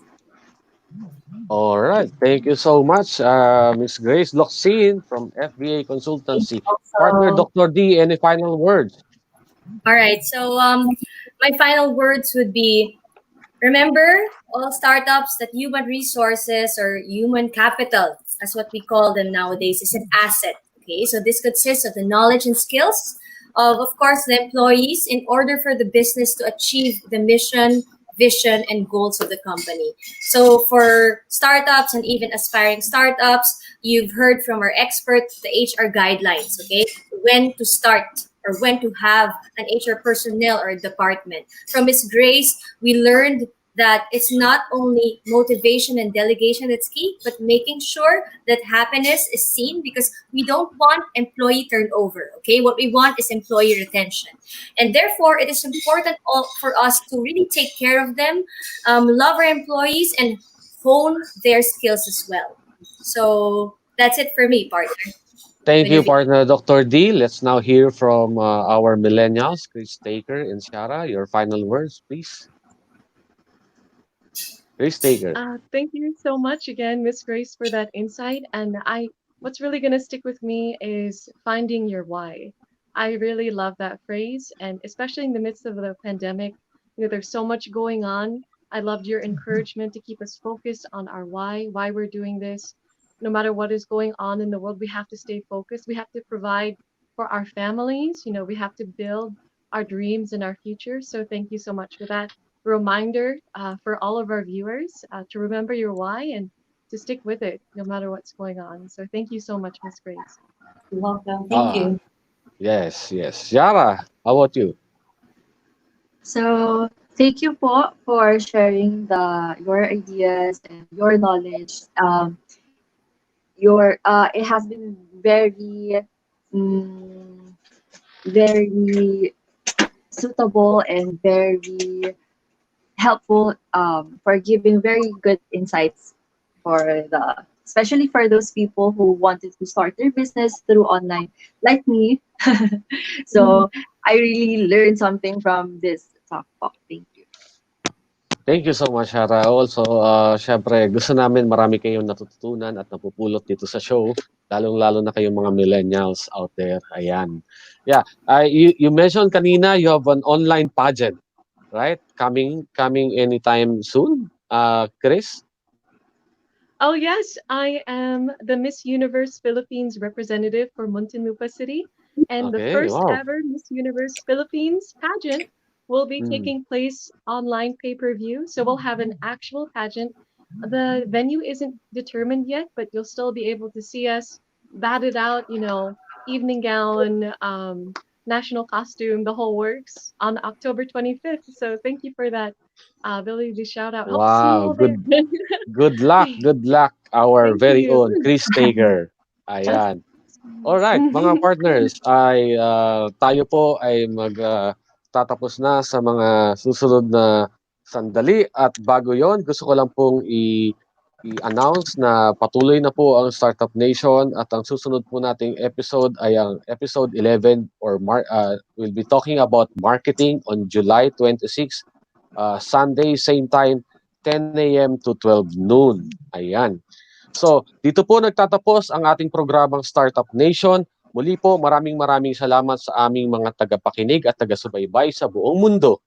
We are inviting you to follow us on Facebook, subscribe with us in YouTube.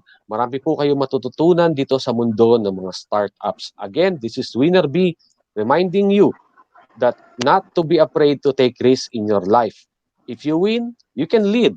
But if you fail, you can guide. Ito po uli ang Startup Nation. Nowhere to go, but up.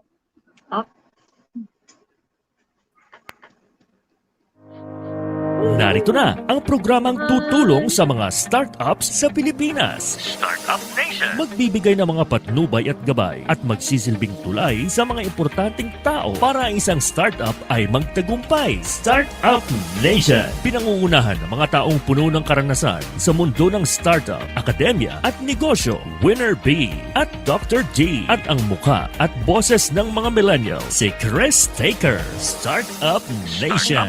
Startup Nation. Tuwing linggo, 10 a.m. Philippine Time. Dito lang yan sa V81 Radio Worldwide. Tunog Pinoy, Tatak Pinoy. The future of radio. This is your all-hits, all-Pinoy internet radio station. This is V81 Radio Worldwide. Ito ang paborito ng bawat Pilipino. Basta all hits, all Pinoy, panalo. Merong kwentong iyakan at tawanan. Kahit nasaan ka man ito'y mapapakinggan.